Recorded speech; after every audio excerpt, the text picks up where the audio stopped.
Sanwanani Dumalang, good evening and welcome to episode 261 of the Private Property Podcast. I'm your host, Uzamantungwa Kumalo. It's a Tuesday edition of the Private Property Podcast. If you're joining us for the first time, where have you been? You've missed out on great episodes covering all things relating to property, whether you are a landlord, a buyer, a seller, a tenant, or even looking to build. This is your go-to property podcast on all things relating to real estate. So do make sure that you go to our Facebook or YouTube page to catch up on all those great episodes that you have missed. And all our regular viewers, welcome to it. You know how we do every single weekday at 7 p.m. You and I have an appointment. This is the only daily property talk show in the country. So we get to give you all the best property content and certainly the tools that you will need as you navigate your property journey. And of course, I never ever come alone, and also never only have this show. I know that many of you who would have started with us from episode 1 would have known that this was the only show that we had across Private Property social media platforms. And then we went on and made the property circle bigger, as we always love doing. And of course, introduced a whole host of other shows that you can tune into every weekday at 8 p.m. As it is a Tuesday this evening, you can look forward to award-winning farmer Umbali Nwoko on your screens later on. And you can also catch her on Thursdays, also at the same time slot. She unpacks agricultural issues and helps us navigate all things farming. And of course, if you want to get into the space or want to have a better understanding of the agricultural landscape, then that is a show that you want to make sure that you are tuned into. And for all of you at home who are looking at buying a new property, perhaps even want to get to see what goes into some of these massive and gorgeous properties that we have on our website. That's www.privateproperty.co.za. Then you can tune into the Home Shoppers Show, where Chad brings you amazing properties. Some of them are quite expensive, and some are within you and I's reach. I think some of us are not quite there yet.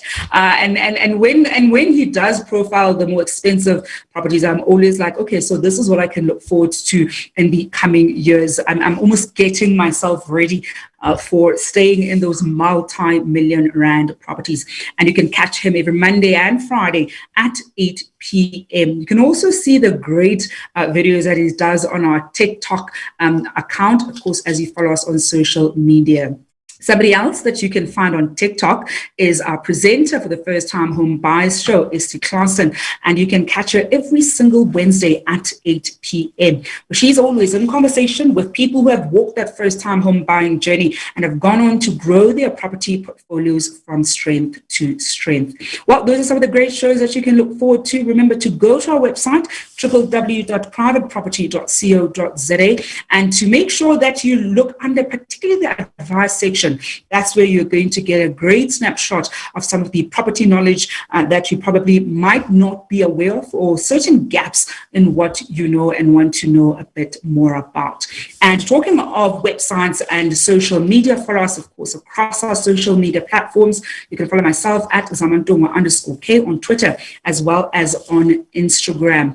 Now, one of the things that I asked you yesterday, and I'm going to continue asking you this for probably the rest of the month, and this was raised by Umatha Shingane, who had said that she wants a masterclass on the topic that we're covering yesterday, which was around, what you should be looking out for if you're looking to invest in a sectional scheme, a sectional title community. And she said she wants a masterclass of this. She wanted it to also be included in the property show later on in the year. And I want to find out from you at home, what are some of the topics would you want us to have a masterclass on? And perhaps we can even do a 4-part series, a 5-part series where we unpack that particular topic. Let me know what those topics are for you, and we'll see what we can cook up for you behind the scenes. I love delivering on all the promises that I make. And this evening's promise, of course, is exploring a tenant's rights when a landlord chooses to sell. So if you're currently a tenant and you're perhaps a bit scared about what's going to happen to you when your landlord sells their property, or perhaps they've already put it up on the market, this is a podcast you want to make sure you do not miss. And if you're also a landlord and you're exploring, selling one of your properties, or perhaps a few, for whatever reason. I mean, sometimes you want to open up a bit of liquidity in your portfolio. Sometimes there are other deals that you may want to finance. There's a whole host of reasons why you may want to sell.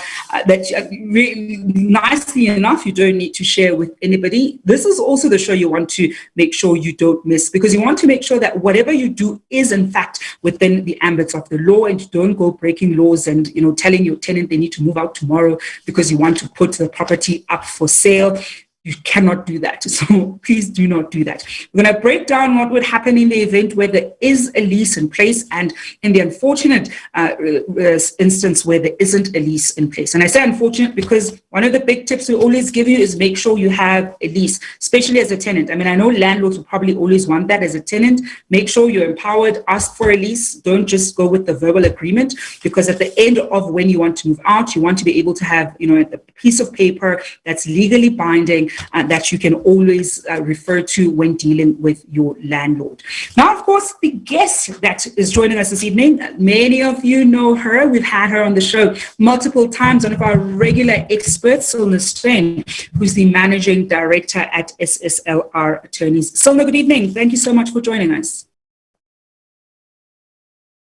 Good evening, Samatungwa. Thank you so much for having me again. I can't believe that, with all the things I tend to say during the podcast, you still invite me to come back on the show every time. Thank you. I love being with you guys. I think so. One of the reasons why we keep inviting you back is because we get a realistic picture of how these property transactions would typically happen. So we're not getting a Facebook, theoretical sense of how things would happen, but really have a nice framework of what the law says and what happens in practice. So it really does equip us with understanding what would then happen in the real world, right? Because I think many property investors and even tenants themselves, that's where it would typically be lacking. So I think, Cilna, before we even look at, what would happen and giving different scenarios, things like what if a tenant denies access, what if a landlord wants to, kick you out and whatnot. And then first, let's just look at what rights does a tenant have when a property is currently going on sale? Because I've heard far too many horror stories where sometimes tenants, start scrambling, trying to look for a place because they're like, my landlord said they're putting this up for sale and they're giving me 2 days to move out or a week to find a new place or whatever the case is. So what are the tenants, rights in that respect? So I love this. When you asked me to come on this podcast on this topic, I was so excited because it's a very, very,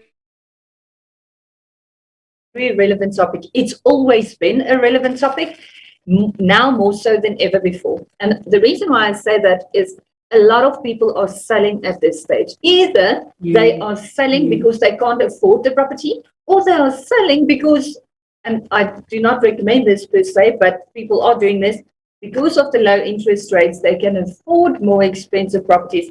I think it's a bad idea, but it is what it is. People do this right now. And so people are selling a lot more than we've seen before. So let's start on the common law position. The common law, remember, our common law is the thing that is not codified law, so it's not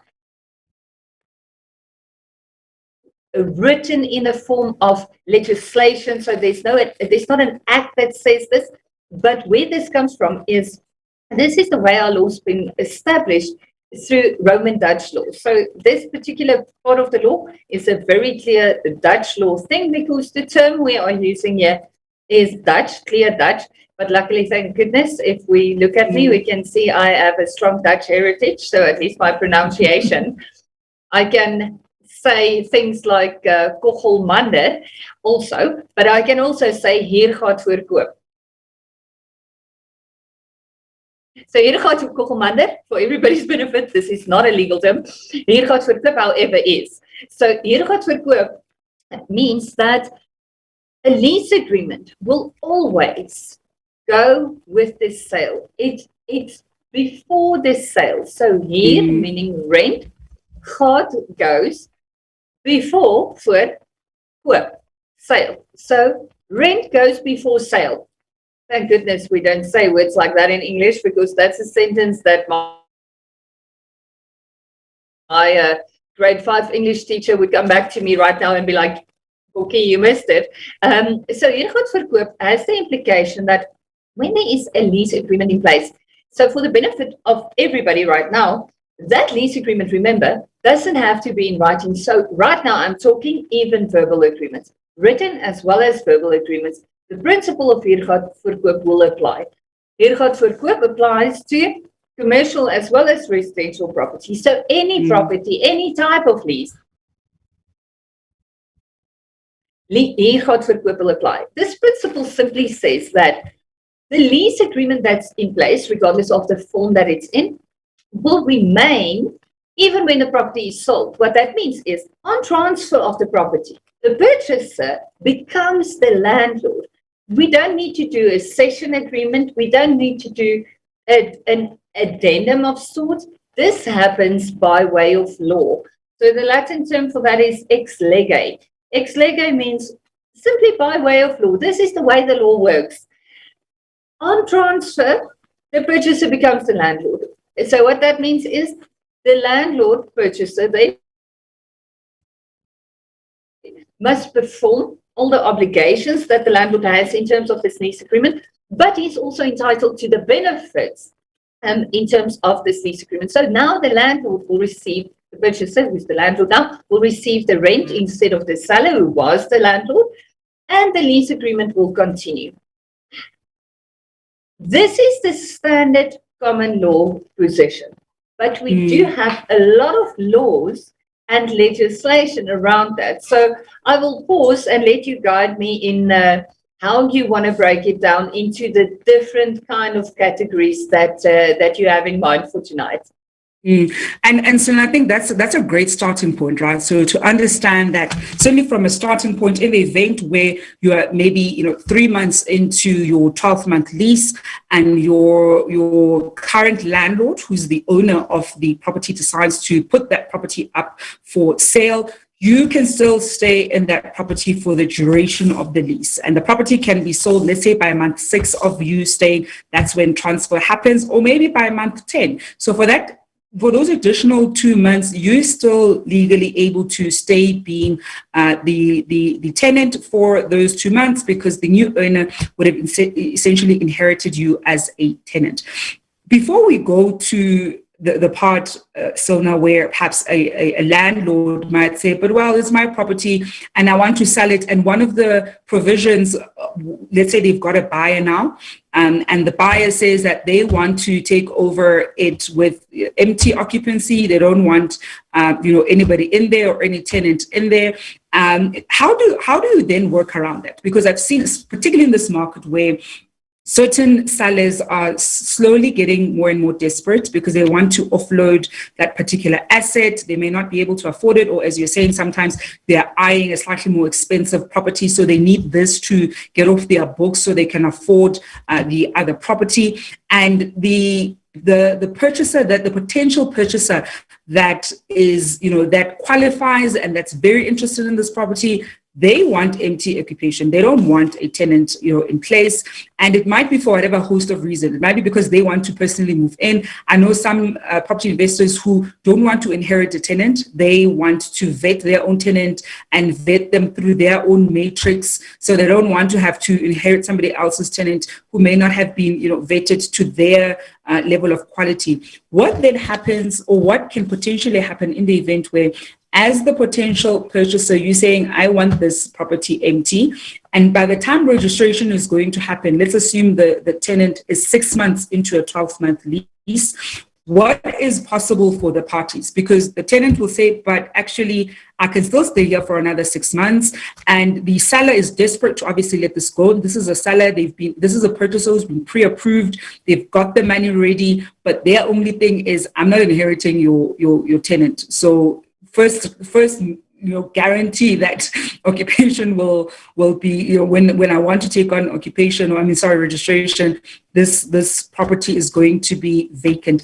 How do we find a solution for that? Because I think that's a situation that's currently happening a lot right now. So what's the best legal way to come up with the solution so that all three parties are happy? The one wants to buy, they're ready. They just want this property to be empty. Certainly the seller wants to sell, and obviously the tenant also needs a place. So how do we remedy that, certainly from a legal perspective? So this is one of the points where every time, and I'm sorry, landlords, this is one of the parts in the law that I always use to say, landlords are quite easy to say, but we don't have rights. The landlord doesn't have rights. All the rights sit with the tenant. The landlord in this particular instance has a very strong right. But most landlords do not understand this right and are unaware of this right.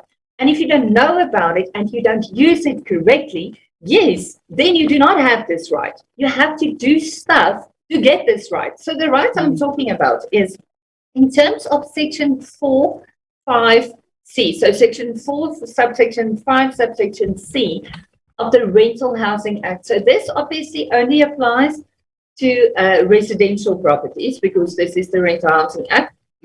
Section 45C of the Rental Housing Act does allow a landlord to cancel a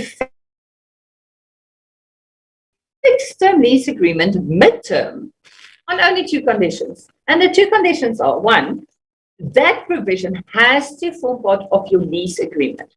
So the landlord that doesn't have a written lease agreement doesn't have this right. But it's not because the law favors the tenant, it's because the law has to be fair.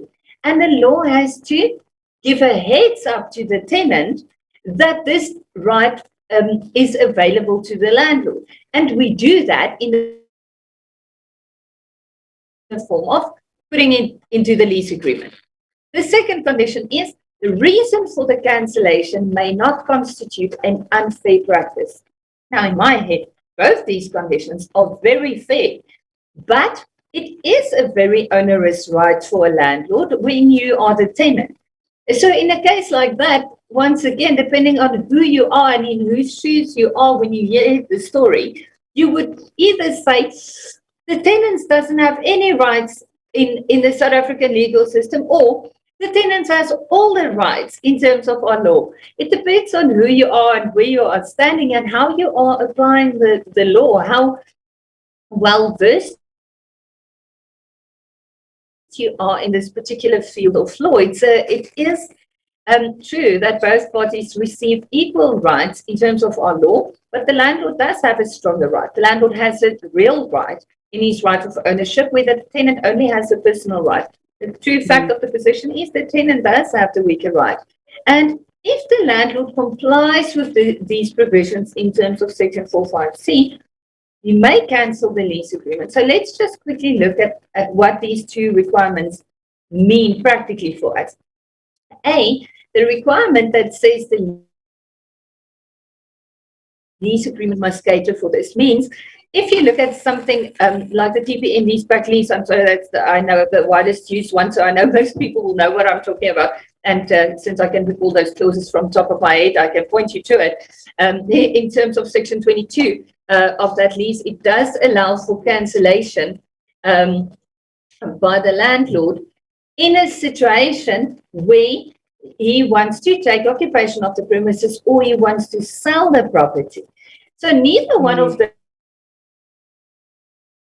those two provisions are unfair practices in a situation where a landlord wants higher rent from a tenant. And the tenant doesn't want to increase the rent, but he knows he can find a tenant who will pay more rent than the tenant in this current fixed term agreement. For that landlord to cancel the lease agreement, that is an unfair practice. And in those circumstances, it will not be allowed. I always recommend that you limit your lease agreement to only the two circumstances where the landlord wants to take occupation or where he wants to sell. And the reason why I say that is put yourself quickly for a second in the shoes of a landlord who desperately has to sell the property. If he doesn't, he cannot afford the bond, he cannot afford the expenses on the premises. If he doesn't have the right to cancel the lease agreement and sell the property to somebody who will buy it as a primary residence or whatever the case might be, or an investor, to your point, that might not want a tenant in the property, that would mean that the bank is going to foreclose on that landlord. Now, I don't know if you know this, but if you are a tenant and the bank forecloses on a property, that sale in execution. So I want to just step in slightly because we had a minor issue with your connection. I wanted to take a quick break just so we can fix this, because I can already see that there are viewers at home who just want to get a nice crisp sense from you, because we're getting, certainly as property investors, you're getting a sense of things you want to make sure are included in your lease agreement. And this is why, and I know Cilna has said this countless times, I even say it all the time, and this is one of those lessons that I've learned along the way. You do not want to just take any lease agreement from the internet and give it to potential tenants. It is worth you even getting the TPN lease pack that is, updated and has all the provisions that would safeguard you as a tenant, but also, of course, as a landlord. We're going to go for a very quick break. Don't go away. And I want to hear from you at home. If you've ever had any issues when it comes to a sale where there is a tenant in place, whether you were the landlord side or perhaps you were the tenant and your landlord was selling a property, how did that go? Because I've heard even a very recent horror story. I was sharing it with Cilna off air before we came on, around a landlord who is looking at making alterations to their property and now wants access, and this new tenant just moved in very recently. And one of the big things is they unfortunately do not have a written lease agreement in place, and they just don't know what they can or cannot do as a tenant. So I want to find out from Cilna when we come back from the break, also around issues of access, because in the event where a lease agreement is in place or perhaps even not in place, and the tenant is told that, look, the landlord has said we're going to be selling this property, people are going to be coming through because the estate agent is going to be organizing that, and the tenant denies access, what can or cannot be done? Can a tenant just deny access until the end of their lease agreement? Those are some of the issues that we'll be tackling just after this short break.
Welcome back to episode 261 of the Private Property Podcast. I'm your host, Uzamantungwa Khumalo. This evening, we're looking at a tenant's rights when a landlord decides to sell the property, and we are taking your questions and comments at home. And also, of course, wanted to find out from you at home if you've ever been in this kind of situation. And this is whether you're a tenant or you were a landlord, where you were perhaps looking to sell your property that had a tenant, or you're a tenant and your landlord was looking to sell while you were currently staying there. We're going to go for a we'll look at this quick question from Umenzi Butelezi coming through. And Menzi on Facebook says, the tenant moves in while I'm buying the property. He signs a lease agreement and he's happy. I also had no problem too. As soon as the property is in my full name, he starts saying he doesn't see why he should be paying those additional costs. He has stopped paying rent and he is 2 months behind. I have people who want to come in and rent. What are the legal provisions to get him out and get people who want to rent in? Great question, Menzi. Thank you so much for sending it through. So, Cilna, I mean, it's literally in the middle of registration, and we know that property transaction can go on for over 2 months, and you're happy with the tenant that's been recently placed. So this isn't even one of those instances where, they've been there for 10 months. You're happy with them. Perhaps you look at whatever documents they needed to vet the tenant, and now all of a sudden you're the new landlord and they do not want to pay. What can Umenzi do to remedy this particular issue in the most, obviously the legal way, but also a cost-effective way? Because I know that we don't want to start with, an eviction that's going to cost lots and lots of money. So what are the first steps that should Menzi be exploring?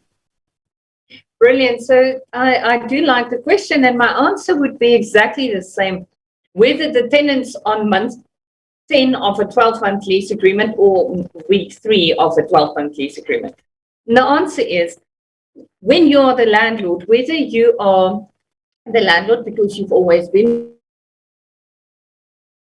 the landlord, or you are the landlord because you just transfer and you step into the shoes of the landlord, you have the rights that the lease agreement gives you. So you're entitled to place the tenant on terms, demand that he performs and corrects the breach that he is in. If the CPA applies, you need to give him 20 business, section 14, you need to give him 20 business days to remedy his breach.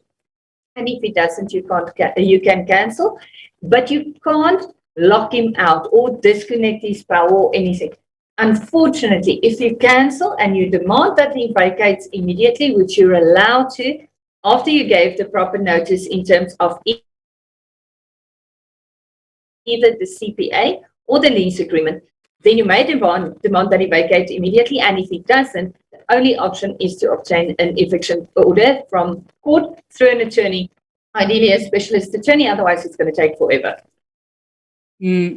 So now we've got a very similar question coming through also on Facebook from Udumisani Maijeza Senior, saying, I bought a unit, but the tenant is refusing to vacate the building.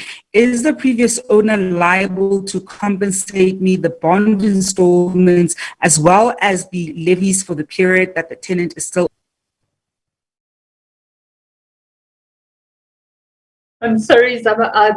Our connection is pretty bad. I just want to read the question because I couldn't hear you there. So essentially what Dumisan, we've put that question back on the screen, Cilna, so you can also see it. As Cilna's reading that question, I want to apologize to you at home. Both Cilna and my connection is failing us this evening. So it's a combination of poor network on my side and sometimes poor network on her side. So as she reads that question sent through on Facebook from Dumisani, my Jezi Senior, and I already know what Cilna is going to say. So I'm going to let her finish reading this question. I already know what you're going to say, because it's quite similar. It's relatively similar to what Menzi has pointed out. So Cilna, what can Dumisani do in this instance? He's bought the property, and I mean, here we'll make the assumption it's already been transferred, right? Because he's talking about bond installments. So transfer has already taken place. However, the tenant that was in place is refusing to make payment, and he basically wants to find out if he can hold the previous owner liable for the costs, his bond costs and the levies and the rates and taxes. No, unfortunately, Dumisani, the truth is like Zamatungwa rightly said, she knows what I'm going to say, because the position in law is the tenant, I don't know why the tenant is expected to vacate, so whether you or the previous owner cancelled the lease agreement. If there was a simple assumption that because of the sale, the lease agreement was cancelled, then both parties, unfortunately, are respectfully mistaken. You have to first cancel that agreement And then if the tenant doesn't want to vacate, the obligation is on the current landlord, being the owner, being the purchaser, to attend to the eviction. Samatungwa, I just want to mention something because I know it's a topic that people are super curious about. And since we all have a bad connection, I'm starting to think the internet failed the entire country tonight. I've done a relatively recent article on this. I think it's called the Rental Housing Act versus Hier gaat verkoop. The article is available on my firm's website. You guys are more than welcome to read it. So if you missed any of my teaching, I think most of my answers will sit in that article for you. So I'm sorry I'm pulling you to an article from a website, but I think it's my best mitigation of the internet situation. And of course, you'd expect, an attorney to try and mitigate issues in the event where they know they may have slightly edge. So, Cilna, I think that's a great place to leave it because both of us don't have the greatest connection. I want to apologize to our viewers at home for the connection that was not so great. I thought we'd be able to resolve it by taking that quick break, but we're just being failed. And it might be a combination of load shedding and not having the right connection or what have you.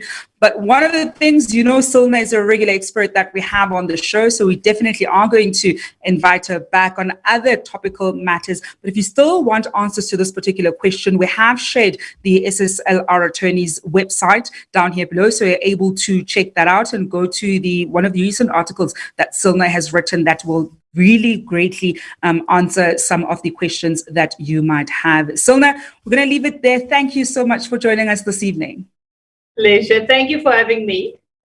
And that is Cilna Steyn, who's the Managing Director at SSLR Attorneys. Well, that brings me to an end of what has been a technologically challenging episode here on the Private Property Podcast, but we're going to be back on your screens tomorrow evening at 7 p.m. It's a Tuesday, and Umbalinoko will be taking you through the Farming Podcast later on at 8 p.m. Until then, hoping you're staying home and staying safe.